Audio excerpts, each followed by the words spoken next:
Bună! Voi face un scurt unboxing, scurt sper să fie, al campaniei 4.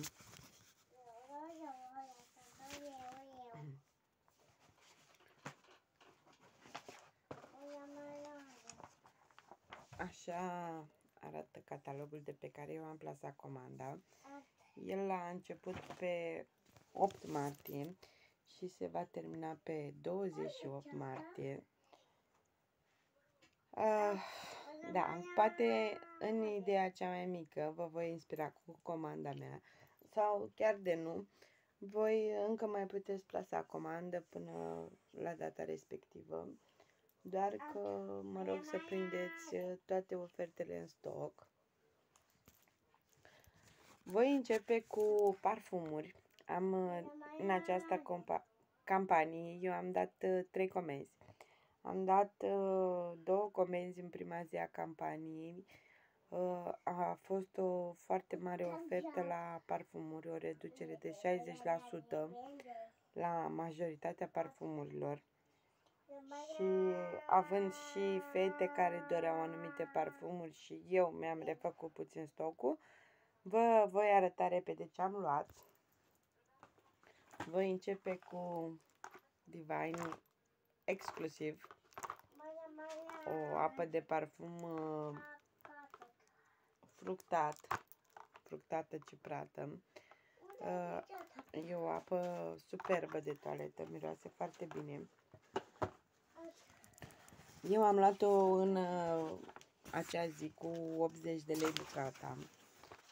Prețul lui întreg de obicei sare de 100 de lei, dar dacă îl doriți și voi, îl avem în catalog la prețul de 99 de lei.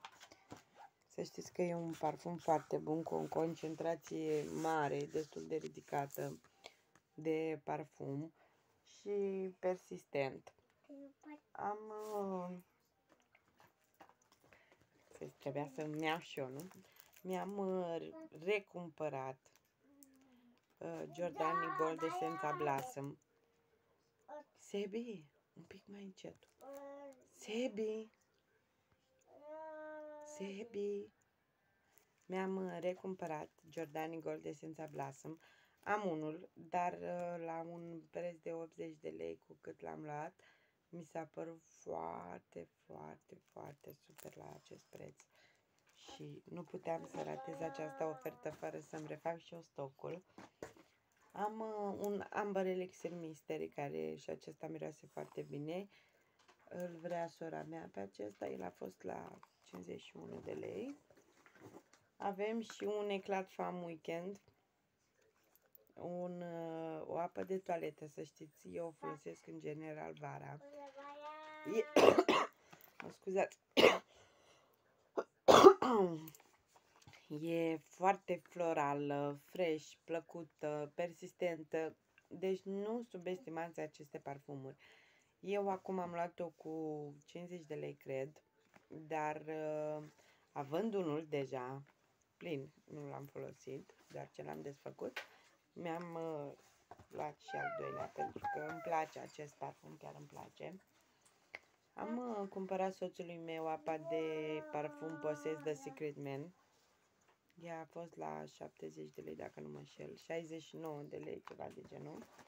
Un preț bun și ok. În acele oferte am găsit și acest deodorant spray pentru corp, Giordani Gold Essența. Eu l-am luat cu 12 lei. Îl folosesc ca și deodorant pentru că îmi place.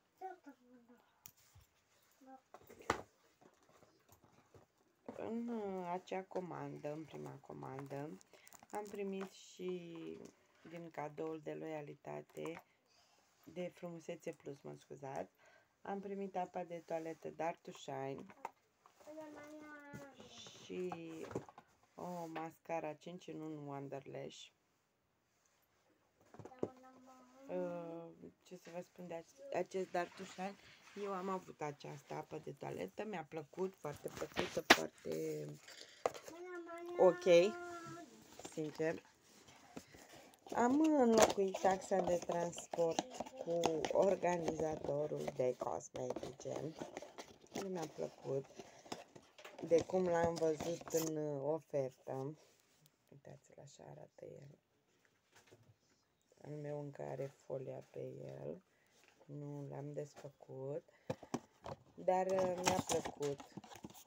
Îl voi așeza și eu la măsuța de toaletă în curând.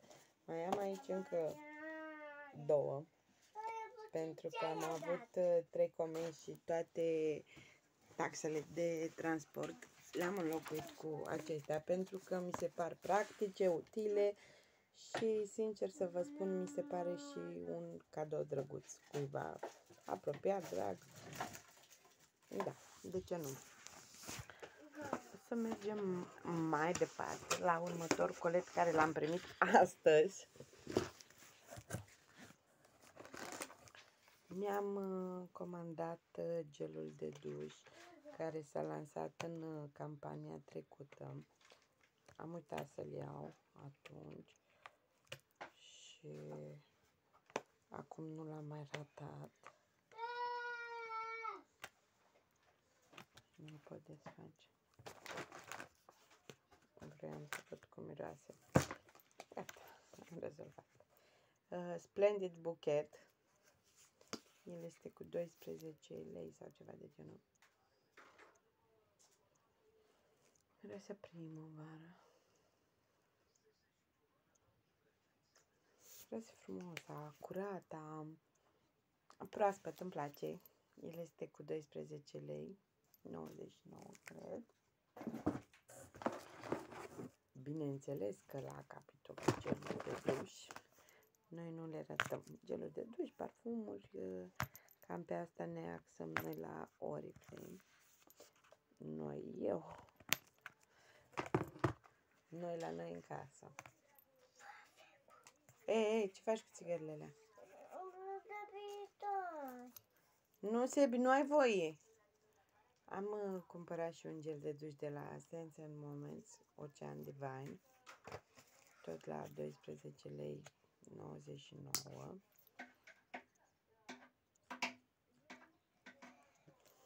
Da, și acesta miroase a fresh, a proaspăt. Chiar îmi plac aceste geluri de duș. Aici am punguțe cu logo-ul Oriflame, așa au fost luna aceasta. Sunt medii.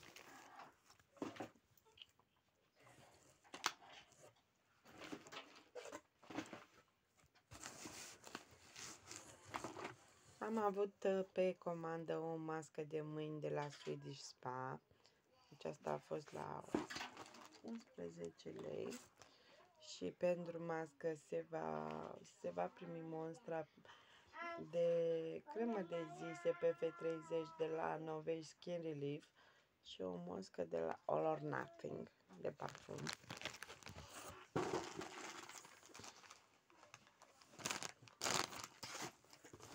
Am avut pe comandă un gel de duș de la Love Nature exfoliant cu mere și zmeură. Cred că undeva la 26 de lei, 27, undeva pe aici. Am avut iarăși pe comandă o trusă de manicură la 25 de lei. O cremă de corp Divine exclusiv a fost cu 21 de lei în acest catalog. Am și o astfel de cremă. Am avut un fond de ten de la The One, Illuskin Aqua Boost, cu SPF 20. El este nuanța Porcelain Cool. 40828 pentru persoanele interesate la 31 de lei. La fel și la capitolul acesta aș vrea să ajung, recomand aceste fonduri de ten. Adică mă refer în prețul lor, sunt foarte, foarte ok, deci nu sunt de subestimat. Au o acoperire mare, medie spre mare. Am avut pe comandă un ruj 41636 din acela mat. Și am și eu unul, dar nu mai țin minte nuanța. Sincer să vă spun. Asta cred că este al meu, 41637. Au fost cu 18 lei în acest catalog. Sper că asta să fie al meu.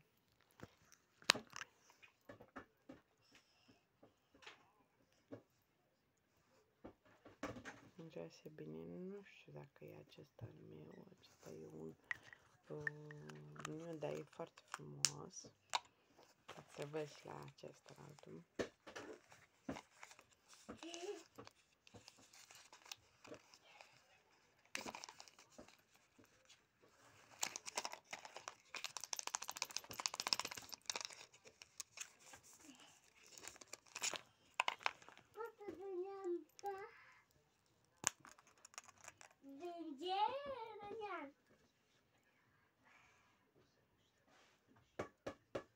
Da, cred că acesta e al meu. Nu știu sigur. Deci avem o nuanță de... Nu știu ce nuanță e aceasta. De nude. Un nude spre crem, nu știu. Și cealaltă e tot o nuanță de nude. Deci, nu știu, trebuie să mă uit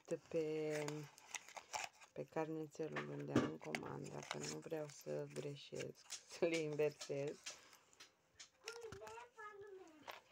Bine, n-ar fi asta o problemă. Așa, deci acestea sunt rujulețele.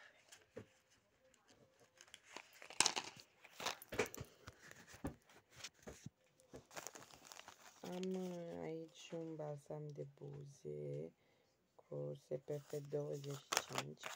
A vrut fata mea. El a fost undeva la 15 sebe, la 15 lei, parcă ține minte.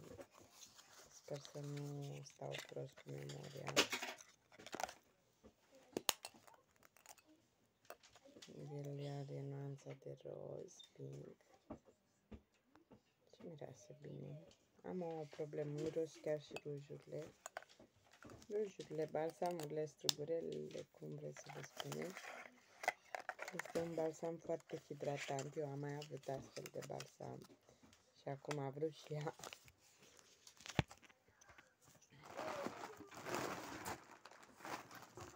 Mai am un gel de mâini. Cu 9 lei a fost în acest catalog. Am 3 măști de față din gama Love Nature.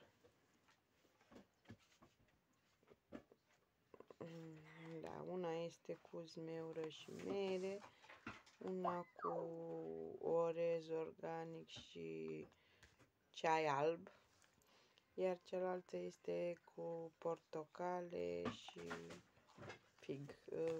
Nu știu. Acestea sunt ele.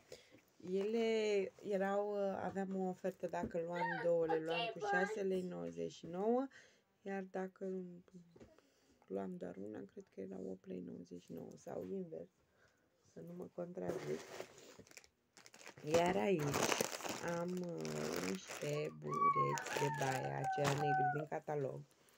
Am să vă desfac cum este al meu, să îi vedeți. Ei au fost la...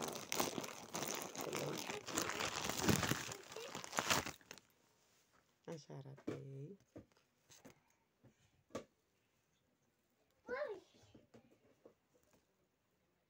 Este infuzat cu cărbune.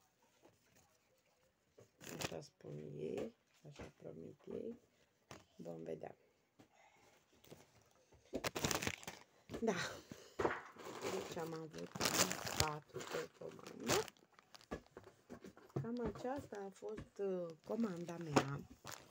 Iar aici mi-am cumpărat câteva cataloage, pentru că în această campanie nu am avut pachet de lansare și nu am primit cele 5 cataloage care le am de obicei și să-mi împart și să-mi strâng comenzile.